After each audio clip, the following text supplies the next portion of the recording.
Hello बच्चों, पिछले class में हम लोग डिस्कस किए थे है ना, क्वालिटी इक्वेशन का मेथड से बात किया था। जैसे मेथड्स में पहले बात किए थे हम लोग, है ना, जिसका बोलते हैं फैक्टराइजेशन, दूसरा डिस्क्रिमिनेंट था, तीसरा था कंप्लीटिंग स्क्वायर मेथड के अकॉर्डिंग। बात करें तो सबसे इंपॉर्टेंट कॉन्सेप्ट की बात करें तो वो होता है वर्ड प्रॉब्लम, जो अक्सर बच्चे को प्रॉब्लम क्रिएट करता है। जो शब्द पे आधारित, जो शब्दों में दिया रहता है क्वेश्चन, वो आपको बहुत ही प्रॉब्लम क्रिएट करता है। तो हम लोग उसी पे पहले क्वेश्चन में हिट करेंगे। और यकीन मानो भाई, इससे के अगर इसके लेक्चर को क्लास अगर कंप्लीट कर लेते हो तो इसके बाहर क्वेश्चन नहीं होगा। ऊपर से बात, तुम्हारा जो है माइंड जो होगा ना भाई, ये तुम एक तरह से क्वेश्चन को फ्रेम कर पाओगे, माइंड डेवलप हो जाएगा तुम्हारा, एक क्वेश्चन तुम फ्रेम करना सीख जाओगे। ठीक है, रूट बेस्ड प्रॉब्लम्स में इसमें हम लोग क्या कर सकते हैं, आप इसमें भी पढ़ लोगे अप स्ट्रीम डाउन स्ट्रीम। इसमें मिसलेनियस क्वेश्चन जो भी होगा, मिसलेनियस क्वेश्चन उसको देखेंगे। ठीक है, तो आज पहला मेरा टॉपिक होगा, क्या पहला टॉपिक क्या है, नंबर बेस्ड प्रॉब्लम जो है, संख्या पे आधारित क्वेश्चन मिलेगा। फिर एज प्रॉब्लम होगा, फिर ज्योमेट्री होगा, फिर मोशन वाला होगा, फिर क्या होगा, वर्क टाइम होगा, मनी होगा, एंड रूट्स बेस्ड प्रॉब्लम्स होंगे। ये सारे टाइप के मेरे पास क्वेश्चन आएंगे। बोर्ड पे देखिए सर, मतलब हम इधर देखें तो आप कहीं और देखेंगे, कैसे पता चलेगा कुछ। हाँ, तो ये इस टाइप का जो प्रॉब्लम है हम लोग, पहला हमारा जो टाइप होगा वो होगा नंबर बेस्ड प्रॉब्लम्स होगा। ठीक है, चलो देखो, ये पढ़ रहे हो क्वालिटी क्वेश्चन पढ़ रहे हो, तो नंबर बेस्ड प्रॉब्लम के लिए आपको थोड़ा सा मेरा ये डायग्राम ध्यान रखना पड़ेगा। ये जो डायग्राम देख रहे हो, छोटा सा कॉन्सेप्ट है, छोटा सा कॉन्सेप्ट लेकिन बहुत काम का कॉन्सेप्ट, समझो इस कॉन्सेप्ट को। कॉन्सेप्ट कहता है कि ए और बी है, दो है। ठीक है, टोटल अगर यहाँ से यहाँ तक सम अगर 27 है तो 30 मान लो, कितना है 30। अगर इसको बट तुम 10 कहोगे, ये कितना हो जाएगा 20। जो बोला गलत हो गया, इसको बोलोगे 30 माइनस 10। हालांकि 20 ही होगा, लेकिन 30 माइनस 10 बोलना। जो बच्चा 20 बोला है वो हमेशा गलती मारना, देखे हमेशा गलती करेगा वो। जो बच्चा 30 माइनस 10 बोलेगा वो गलती नहीं करेगा। नेक्स्ट, दो नंबर का सम अगर y हो, दो नंबर का सम क्या है, अगर y हो, चाहे x मान लो, x है, छोटा टुकड़ा अगर y है तो इस टुकड़े का नाम बताओ। इस टुकड़े का नाम हो जाएगा x माइनस वाई। अब बताओ यहाँ तुम क्या बोलते, अगर तुम 20 बोल रहा तो यहाँ क्या बोलते तुम। इसलिए हमेशा उस चीज को पकड़ो, रूट्स को पकड़ो, जड़ को पकड़ो। एक सवाल क्लियर हो जाएगा। दूसरा सवाल देखो, अगर ये बात है ना कि दो है, ठीक है, राजू है और मोहन है, राजू और मोहन को मिला के जो है ना पैसा जो 50 रुपया है। कितना पैसा है 50। अगर मैं बोलूँ राजू के पास x है तो मोहन के पास कितना होगा 50 माइनस x हो जाएगा। ये भी हो सकता है कि राजू और मोहन का एज मिलाकर जो है ना, वो मान के चलो कि 30 है, एज मिला कितना है 30 है। अगर मैं बोलूँगा राजू का एज अगर x होगा, मोहन का कितना हो जाएगा 30 माइनस एक्स। एज बोले है ना, या कोई पैसा के बारे में बात करें, कुछ भी बोलेगा, आप हमेशा इस डायग्राम को ध्यान रखोगे। 20 नहीं बोलना है यहाँ पे, 30 माइनस 10 बोलोगे तो गलती नहीं होगा। ठीक है, चलो अब इससे अब क्वेश्चन समझते हैं। इसमें क्वेश्चन जो है कैसे दिए जाते हैं, आराम से पढ़ना है भाई। मैं एक तरह का बहुत सारा क्वेश्चन लेके आया हूँ भाई, आज सिखा के जाऊंगा, इसके बाद तुमको इससे डर नहीं लगेगा। दूसरी बात, पढ़ रहे हो तुम द्विघात समीकरण, तो उसमें सिंगल वेरिएबल आता है। कितने वेरिएबल आएगा, सिंगल। डबल वेरिएबल यूज करना नहीं है, सिंगल पे काम चलना है। तो पहला देखो, सब सवाल देखना, जब भी इसमें आएगा करा एक संख्या दूसरी संख्या से 5 अधिक है। एक संख्या दूसरी संख्या से कितना अधिक है, 5। तो सिंपल सी बात रखना। ठीक है, अगर बात करें यहाँ पे फर्स्ट जो है ना, फर्स्ट नंबर है, जब चलो पहली संख्या बाद में, फर्स्ट को क्या करो, पहली संख्या इधर रख लो, पहली संख्या, और इधर रखियो वो दूसरी संख्या।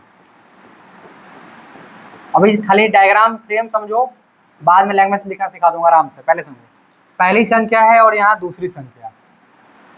देखो, जब भी अगर एक संख्या दूसरी संख्या से 5 अधिक है, तो एक संख्या है तो पहला संख्या मान लें, इसको दूसरा संख्या। पहला संख्या के जैसी एक, मतलब कहने का मतलब है कि दोनों में अगर ए और बी की बात कर रहे हैं, कहेंगे ए बी से 5 ज़्यादा है, ए जो है ना बी से 5 क्या है, ज़्यादा है। तो अगर मैं मुझे पता चल रहा है कि बी के पास 10 रुपया है, तो ए के पास कितना रुपया होगा, 15 रुपया होगा। सिंपल सी बात है, कितना होगा। और बोल रहा है ए के पास बी से 5 रुपया ज़्यादा है, बी के पास 10 रुपया है, तो ए के पास कितना होगा 15 रुपया होगा। Simple concept. नहीं, मैं बोलूँगा ए का, अगर सवाल ऐसे चेंज कर दिया, ए के पास बी से 3 गुना रुपया है, 3 गुना, तो अगर बी का 10 रुपया है, ए के पास कितना रुपया होगा? 30 रुपया होगा। कितना होगा? 30 रुपया, क्योंकि ए के पास 3 गुना पैसा, किससे पैसा 3 गुना है? चलो और भी क्वेश्चन घुमा के देखते हैं, क्वेश्चन घुमाएगा और ए के पास बी से 4 गुना पैसा है, तो अगर मान लो ए के बी के बारे में, मुझे बी के देखो, ए का कंपेयर तुम तभी करोगे जब तुमको बी पता चलेगा। जब भी इतना देर सीरियस नहीं हो, जब भी तुमको बोला जाएगा कि एक आदमी दूसरे से ज़्यादा अधिक है, तुम दूसरे को पता करो। किसको पता करो? तो पहले अपने आप पता चल जाएगा। नहीं जैसे बोलो, सिंपल सी बात है कि हम जैसे 2 आदमी का नंबर ले लीजिए, जैसे अविनाश है, तुम्हारा नाम का दीप लक्ष्मी है, नंबर बात करेंगे। दीप लक्ष्मी का नंबर, ठीक है, दीप लक्ष्मी का नंबर जो है 10 अधिक है अविनाश से, 10 अधिक है अविनाश से। मैं बोलूँगा अविनाश का अगर नंबर जो है ना, मार्क्स अगर 30 है, तो दीप लक्ष्मी में कितना होगा? सिंपल लॉजिक है ना। तो जब किसी के बारे में ज़्यादा या कम कहता है ना, तो उसको छोड़कर, ऐसे देखो, एक संख्या है दूसरी संख्या से 5 अधिक है, तो पहले जिसके बारे में बोला जाए ना, उसको पता नहीं करो, दूसरी संख्या को पता करो। दूसरी संख्या से कितना अधिक है? 5। तो जिसकी बात चल, जैसे बोलेगा ए बोल रहा था ना, ए किससे ज़्यादा अधिक है? 20 है, तो 20 से अधिक है, तो बी के बारे में पता करोगे, ए के बारे में पता नहीं करोगे, अपने आप ए पता चल जाएगा। नहीं समझा? अब एक और एग्जाम्पल समझो। ए है, चलो नाम रख लेते हैं, राहुल है, ठीक है, और यहाँ पे मान लेते हैं केतु है। चलो अगर मान के चलो ये ए और बी के, ऐसे समझो, मैं बोलूँगा राहुल जो है ना, राहुल के पास केतु से 50 रुपया ज़्यादा है। तो किसके पास ज़्यादा है? तो राहुल को एक्स नहीं मानेंगे, एक्स मानेंगे केतु को। तो 50 ज़्यादा है, तो राहुल के पास कितना हो जाएगा? x + 50। ठीक है, पता पहले किसको करना है? जिसके बारे में नहीं बोला जा रहा है। ठीक है, अब चलो सवाल बहुत ज़्यादा समझने से भी नहीं कहता, ज़्यादा अच्छा करना चाहिए में खराब हो जाता है, इसलिए यही समझो। करा एक संख्या दूसरी संख्या से 5 अधिक है, तो अगर एक संख्या अगर हम x मान लेते हैं, किसी को मान लेते हैं दूसरी संख्या से ना, तो दूसरी संख्या ही x मानते हैं, तो पहली संख्या कितना हो जाएगा? सीधा सीधा मतलब है भाई, दोनों में कितने का अंतर हो गया? 5 का नहीं। अब कह रहा दोनों का गुणनफल कितना तरह है? 84। मतलब अकॉर्डिंग टू क्वेश्चन अगर बात करें, इसका मतलब हो जाएगा x + 5 इंटू क्या हो जाएगा बच्चों? x बराबर कितना है? 84। इसको सॉल्व कर लोगे बच्चों, x² + 5x बराबर 84 हो जाएगा। इसको शिफ्ट कर दोगे तो हो जाएगा x² + 5x माइनस का 84 हो जाएगा बराबर 0। अब भाई देखो यहाँ पे 2 नंबर ढूंढना है, जैसे गुना करने में 84 है, जो घटा हुआ 5 आना चाहिए। बताओ कितना नंबर होगा? सोचो, गुना करने पे 84 होना चाहिए और जोड़ने घटाने पे 5 आना चाहिए। जो ऐसे चेहरा मत देखो भाई, अगर नहीं आया तो 84 का ऐसे फैक्टराइज कर लेना। ठीक है, ऐसे फैक्टराइज करोगे तुमको दिख जाएगा। 323 आ रहा है क्या कुछ? 12 से 84 होता है ना, देखो यहाँ पे हो जाएगा 12 से 84, 12 में 7 घटाएंगे 5 आ जाएगा, तो x² + 12x है ना, -7x -84 बराबर 0। देखो इसके बाद तो मेरे कहानी नहीं है, फिर भी मैं बनाया तो पहला क्वेश्चन है, तो इसके आगे तो आप खुद बनाओगे। एक हो जाएगा x - 7, एक हो गया आपका x + 12 बराबर 0 हो जाएगा। बच्चों एक x का वैल्यू कितना आएगा? -7 +7 आएगा, और x का वैल्यू क्या आएगा? -12 एक्सेप्टेबल नहीं होता है, तो निगेटिव वैल्यू कोई एक्सेप्टेबल नहीं होगा, तो यहाँ कौन सा लेगा? 7। जैसे इसका नंबर आया 7, तो कितना हो जाएगा? x + 7 मतलब 12।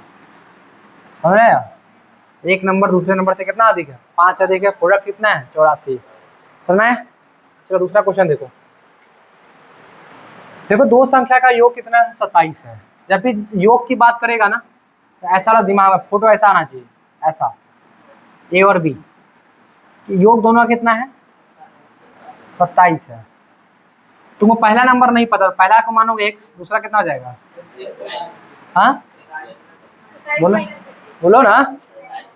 27 माइनस एक्स, 27 माइनस एक्स। इसका मतलब हुआ फर्स्ट नंबर अगर x मानोगे, फर्स्ट नंबर अगर x मानोगे, सेकेंड नंबर क्या हो जाएगा?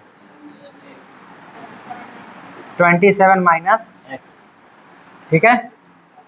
अकॉर्डिंग टू क्वेश्चन क्या कर रहा है, देखो पढ़ो आगे। उनका गुणनफल कितना है? 182 है। मतलब x इंटू 27 माइनस एक्स बराबर 182।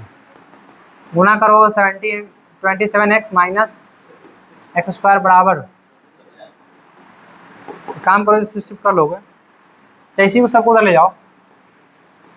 X square minus 27x plus 182 बराबर 0। ऐसा नंबर चाहिए गुना करने पर 182, जोड़ने घटाने पर 27 है, 13 14 होता है। X square minus 14x minus 13x plus कितना हो जाएगा? 182 बराबर 0। एक्स कॉमन ले लोगे तो हो जाएगा x माइनस 14, इसमें से माइनस 13 कॉमन ले लो, x माइनस 14 हो जाएगा, बराबर कितना हो जाएगा? 0। तो यहाँ पे कितना आ गया आपके पास? x माइनस 13 x माइनस 14 बराबर 0। x का वैल्यू तुम्हारे पास 13 भी आएगा और 14। देखो दोनों गुना करने पर देखो कितना आ रहा है, अब जोड़ने पर 27 आ जाएगा। समझ में आया? Next question. अब देखो कह रहा है किसी संख्या का वर्ग, किसी संख्या का वर्ग उस संख्या के 2 गुने से 48 अधिक है। कि संख्या का वर्ग उस संख्या के 2 गुने से 48 अधिक है। देखो पहले पहले यहाँ देखा किसी संख्या का वर्ग। अब तुमको पता नहीं है, कोई संख्या पता नहीं है, तो कोई संख्या तुम ले लोगे, सपोज करते कोई तुम संख्या लिए क्या है x, और इसी का वर्ग करोगे ना भाई, क्या हो जाएगा? X square. उस संख्या के 2 गुने से 48 कितना है? अधिक है। देख मैं एक मिनट सोच लो। अभी देख कोई संख्या है, अरे मिटा गया ना, रुक जाओ। किसी संख्या का वर्ग, तो कोई संख्या का वर्ग क्या होगा? मान लो कोई संख्या x माना गया होगा, सोचो तो भाई, संख्या क्या माना होगा? x, तो उसका वर्ग किया गया होगा, बुआ वर्ग करोगे में क्या आया होगा? यही ना आया होगा। तो इसी संख्या के बारे में बात हो रहा है, उस संख्या के 2 गुने से 48 अधिक है। ये पहला संख्या हो गया, इसके 2 गुना से 2 गुना क्या हो जाएगा? कितना? 48 अधिक है। इस संख्या के 2 गुने से कितना है? 48 अधिक है। तो एक काम कर लो भाई, इसका मतलब है कि क्या करोगे? एक्स स्क्वायर जो है आपके पास, अच्छा 2 गुना बोला था, उस संख्या के 2 गुने से 48 अधिक है ना, उस संख्या के 2 गुना से 48 अधिक है। एक मिनट रुक जाओ, नहीं हाँ है देखो क्वेश्चन और वो अलग है। यहाँ पे पहले कह रहा है किसी संख्या के, तो कोई संख्या है भाई, ठीक है, कि संख्या का वर्ग उस संख्या के 2 गुने से कितना है? 48 अधिक है। और 2x स्क्वायर प्लस क्या हो जाएगा? 48, ये कॉन्सेप्ट बनेगा। इसका मतलब हो जाएगा 2x स्क्वायर, इधर चला गया तो माइनस एक्स प्लस कितना हो जाएगा? 48 बराबर क्या होगा? 0 हो जाएगा। फैक्टर कर लोगे? फैक्टर कर लोगे? बैठ का फैक्टर कर लेना है। मतलब देखो कोई संख्या है, इसी संख्या का वर्ग, मतलब इसी संख्या का वर्ग 2 गुना से कितना अधिक है? 48 से अधिक। ठीक है, चलो नेक्स्ट। अगर एक संख्या दूसरी संख्या से 7 कम है, तो भैया अगर a को x माने गया होगा, दूसरा कितना हो गया होगा? x माइनस 7, 7 कम नहीं हो गया? और उनका गुणनफल कितना है? इसका मतलब इस दोनों का गुणनफल कितना है भाई? 450। गुना कर सकते हो, एक्स स्क्वायर माइनस बराबर 450, उधर आ जाएगा x square minus 7x minus 450 बराबर 0। फैक्टर कर लोगे? फैक्टर हो जाएगा। चलो अगला क्वेश्चन। एक संख्या का वर्ग उस संख्या के 3 गुने से 28 अधिक है। एक संख्या का वर्ग मतलब एक्स स्क्वायर हो गया। और कह रहा है उस संख्या के, तो संख्या कौन था, x है ना था, उस संख्या से कितना है 3 गुना से 28 अधिक है। हो गया। इसका मतलब हो जाएगा एक्स स्क्वायर, इधर ला दो -3x प्लस 28 बराबर 0। अच्छा -28 हो जाएगा, कोई नहीं, -28 बराबर 0। क्या कर लोगे भाई। चलो नेक्स्ट, दो संख्या का अंतर कितना है, तो पहला संख्या मानोगे x, चल इसी को मान लो x, कोई किसी कोई दिक्कत नहीं, x इसको मानोगे x -4, दोनों का प्रोडक्ट दिया होगा। देखो अच्छा देखो यहाँ पर, और उनके वर्गों का योग, मतलब वर्ग का मतलब ये दोनों का वर्ग करो, पहले वर्ग करोगे और दोनों क्या करोगे, जोड़ोगे, कितना करा है, इसका मतलब हो गया सर एक्स स्क्वायर प्लस, को सॉल्व करो, एक्स स्क्वायर माइनस 4 दूना 8, 8x प्लस 16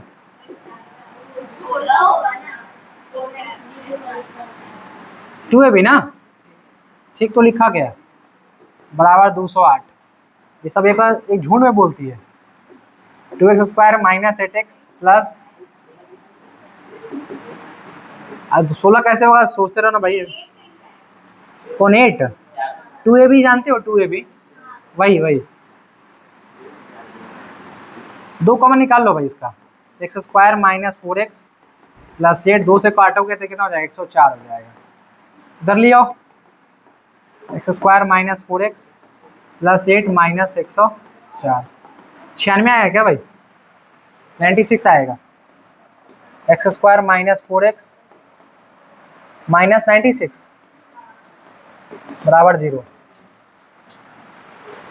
आया समझ में। चलो ये काम करते हैं, अब तुमको हम सवाल दे रहे हैं भाई।